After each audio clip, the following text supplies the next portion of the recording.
Hello everyone and welcome back to Let's Play Comix Zone. In the last one we started off the game and now, well, there's a reason the title says finale, now, isn't there? Now, there is one thing that you can do here that I didn't know you could do in my early playthroughs. You can just go outright and beat those iron spikes up like we did in the previous level, or you can hang on to that piece of geometry there and cause the gate to rise, then quickly roll under it. That's very precise to do, but hey, saves me health, so I recommend doing that. Now, something that is relatively interesting in this game is the amount of cheat codes there are, because obviously cheat codes are more commonplace back then in games than they are now, but there's a surprising amount for this game, for what this game is. For instance, there's a stage select. By the way, most of the cheat codes you do by going to the jukebox in the options menu. And you go to the jukebox and then press C on tracks 14, 15, 18, 5, 13, 1, 3, 18, 15, and 6. You activate the stage select, at which point you just go through tracks numbers 1 through 6 and then press C again to warp to that stage. So in the case you get a game over on the final stage, there's at least a quick way to get back there. There's also just straight up unlimited health where you press C in the jukebox on tracks 3, 12, 17, 2, 2, 10, 2, 7, 7, and 11. At that point, if you hear Sketch say, "Oh yeah," you're in the right place. Also, hey, the comic book page is on fire. Mortise, what the absolute hell? This is your home, man. You sure want to do this? Either way, this is actually relatively safe in terms of timing because the fire always moves at such a slow pace you can get past it pretty easily. The only thing to really look out about it is that when you move down to a tier, it does rubber band to catch up with you slightly. There's also just straight up an option to view the credits of the game by pressing, I think, A, B, and C together in the options mode. Interestingly, though, compared to a lot of games of this type where something this in-depth you'd figure would have like a lot of behind-the-scenes information known about it or stuff on like cutting room floor, this game doesn't have too many like regional differences outside of the dialogue changes and such. The only real notable one is, I think in the Japanese version of the game, the Sega logo in the intro is colored blue because I think probably of brand reasons, I would figure. Otherwise, the game is relatively standard throughout. There's not many changes. There's some hidden text in the game you can access by, I think, looking at certain parts of the actual code, but nothing super in-depth. There's a reason this game's speedrun is about, I think, 9 minutes, 12 seconds, I think, on any percent. Yeah, I had that memorized. Holy shit, why did I do that? Here's a bit of a rough puzzle. Use roadkill and then roll under that, otherwise you're gonna get hit, and that hurts. Ah, you must be the old Fung, huh? I'm in charge of training Mortise's people.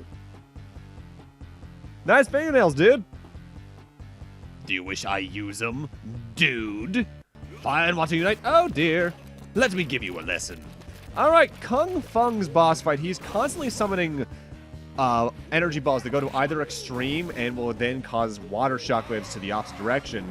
And then he'll move to either to the left and right of you, constantly floating and firing his fingernails at you. While gross, if you dodge them, they then get lodged into the wall. The quick kill for this boss, similarly to using the what's it called? The fire barrel on the first boss, is to knock him back either with his own techniques or your sub items into his fingernails to cause massive damage. It's one thing I like about the boss fights. There's at least a quick way to take care of them if you're used to them.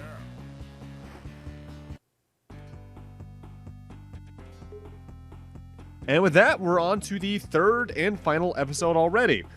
This game's pacing in terms of levels is a little bit odd, admittedly. Episode 3, Curse of the Dead Ships. Ah, here you are. No dialogue to start. Oh, there's the dialogue. Satellite photos show us some suspicious structures here. Gee, I wonder if it's potentially these weird little volcanoes that just goop out enemies. Now, episode 3 is easily the most dangerous episode, and thankfully if you haven't died yet, you do have 2 extra lives for it. But honestly, I think, compared to most games this type, I think the stage of the first half is harder than the stage of the second half. Mostly because there's more hazards in it. There's more enemies in the second episode of it, second half of this episode, yes. But I feel the stage is easier, so to speak. Also, you saw it there briefly. A very minor thing that doesn't come up too often, though if you abuse enemy AI, there are technically ways to use it. Enemies can also attack each other in this game, and using that, especially with these little weird demon goop things, is surprisingly effective. don't walk into the giant gaping maw on screen. I would hope that would be obvious, but that is a trap. If you walk into that, it slams shut on you, and I don't think you die instantly, but you definitely take a shitload of damage. Thankfully, roadkill is just large enough that he won't get hit. You need to be careful, though, as this thing is trying to munch on roadkill up and down. If it's ever up, you'll take damage on the way down. Just worm your way behind it, and it dies eventually upon punching. Even drops some dynamite sometimes. So, those are landmines. Don't touch them. Weirdly enough, though, I believe there's like a health item in between two of them that's impossible to get unless you want to just take some massive damage yourself. Kind of an odd trade-off, but okay, I guess. Now, we want to take this particular box with us just so we can take care of some enemies in a relatively stealthy fashion, as well as have a platform to reach this knife and grenade that you can drop down for later. I at least recommend getting the grenade. Knives I honestly don't find too useful in this game. The explosives, I feel, are where it's at.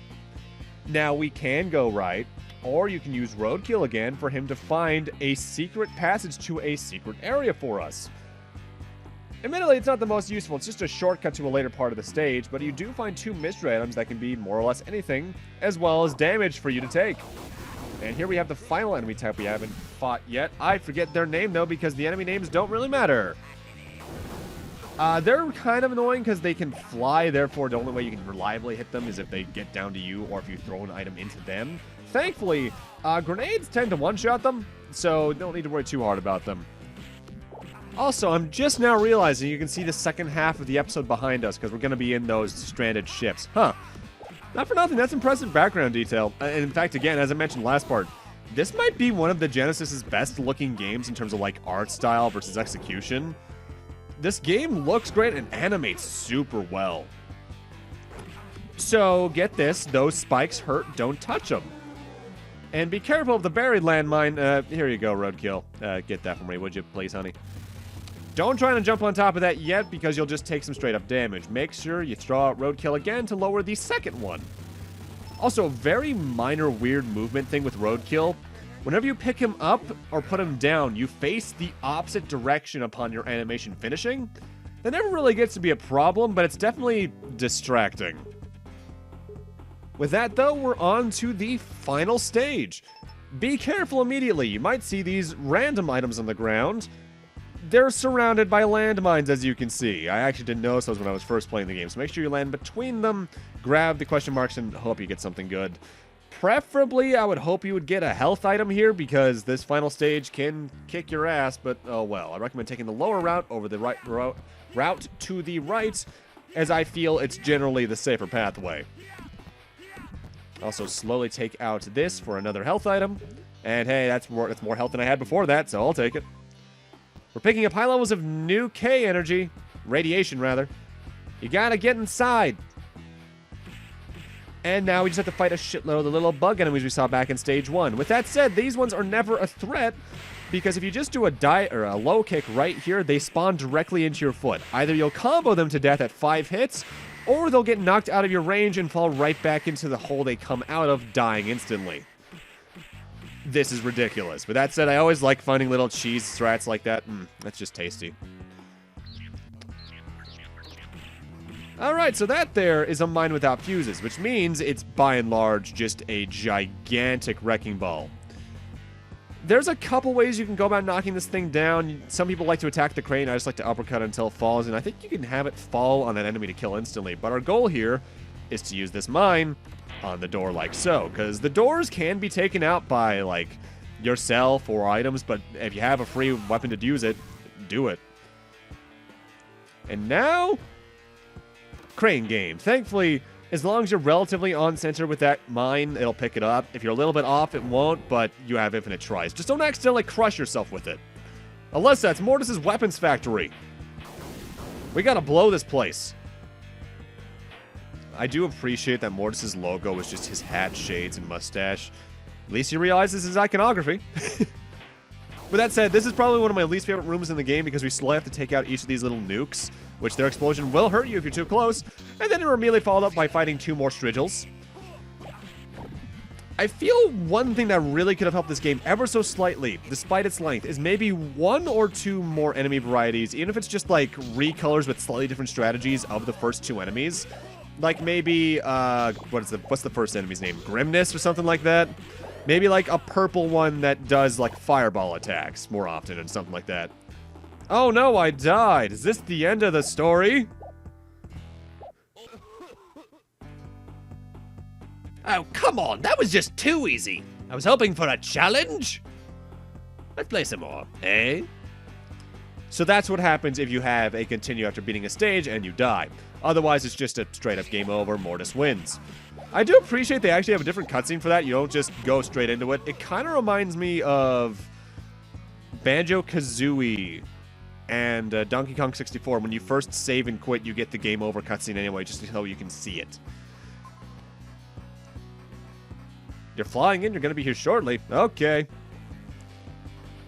Alright, now I have to fight more of these guys in a row. Thankfully, this is our last normal enemy rush, sort of. And they give us a stomping machine, which not only do we need to get past anyway, and the best way to do that is to punch it, you can also just guide enemies or throw them into it to not only do massive damage to them, but they also damage the smasher, meaning that, hey, there's your best way through it. Use your environments to your advantage. And here's our final restock point of sorts. We need to take out this door. I don't know if there's even a way to reach that lever up there. But you do have grenades in the case you need to. You can punch it to death. I hope you have a health item if you have to. Or you can check this box for the mystery item it contains, which, for all you know, could be something useful, might not be. I guess I'll take that. Personally speaking, if you get explosive items and you have more than one, I'd recommend saving one of them for Mortise himself, though, in the final boss fight, because this boss fight can be annoying. Shit!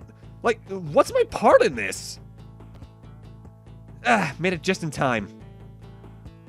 Stay put. I gotta defuse this thing.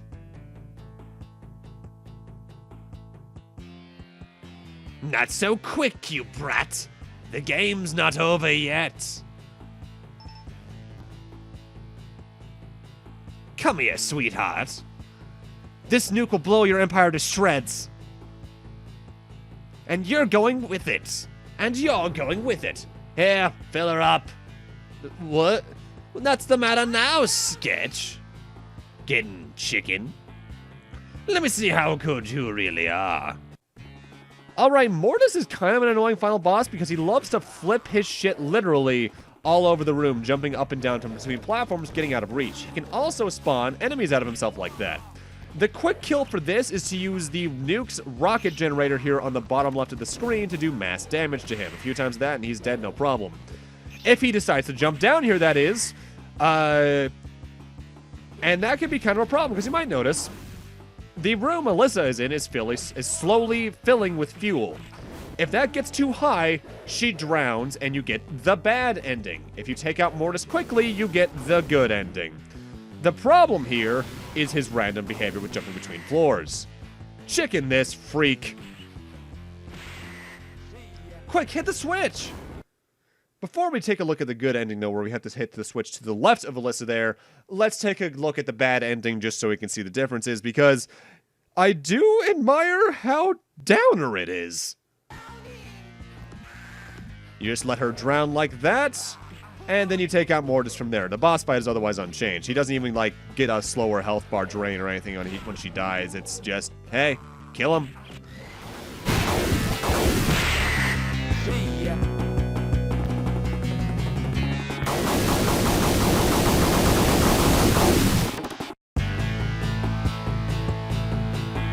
Sketch succeeded. Mortise is dead.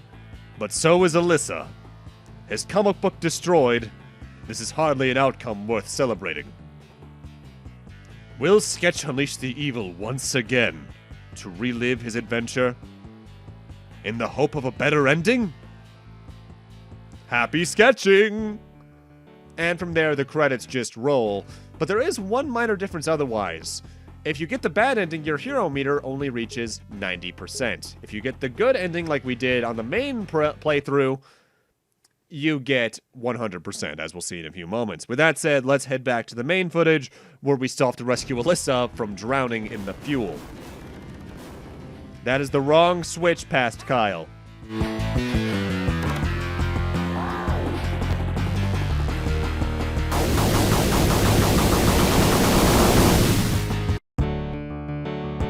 Sketch succeeded. And Alyssa, his heroine, decided to join him in our world.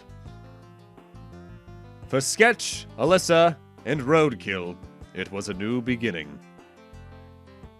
And what a beginning it was. Comix Zone became a commercial smash. Sketch's issues sold out on the first day, becoming the best-selling comic book ever. Alyssa Cyan joined the army, soon to become the chief of security for the United States. Roadkill was donated 100 pounds of mozzarella, and when he wasn't sleeping under a pile of Sketch's dirty socks, he spent most of his time exploring the city's new sewer system. And they all lived happily together. Until... nothing? Until nothing, really. There was never a sequel to this game, unfortunately. That's Comix Zone. It's short, it's sweet, but it's only really sweet if you have a Genesis 6-button controller, because the controls are just super awkward with the 3-button. I didn't even mention one thing about that. Yeah, you use the C button to cycle between the buttons, but if you're playing with a 3-button controller, I believe it controls closer to a fighter where up is jump, B is your attack button, I think, on the Genesis controller, and A uses the items. It's ugly.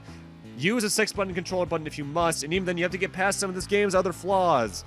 This game is hard. There's no shaking any butts about that. This game will kick your ass. And the random items at times doesn't help with that. With that said, I can't help but admire this game's efforts. The animations are fantastic. The backgrounds and stages are super cool. This is a game I think needs like a modern remake or a modern sequel, because I think there's a lot you could do with this formula. If it just had better controls and a more fair difficulty curve, I think this would be considered probably top 10 Genesis games. Because as it is right now, it's remembered, but it's remembered as one of those games that did cool stuff and that was it. No other real big love for it. And I feel that's a shame. There's a lot of potential here. Also, I do appreciate them for crediting their favorite restaurant around in the area, the developers, for the best lamb in town. From memory, if you want to play this, there are still some ports you can get nowadays, because it was on the Genesis, it was on certain Sonic collections, I think, on PS2, PS3, PSP, 360. It's on the PC, probably through the Genesis collection you can get on there, and I think it was on the Wii's Virtual Console, but that's kind of defunct now. And for getting the good ending, your hero meter reaches 100%. But with that, I'm going to need to end this off here.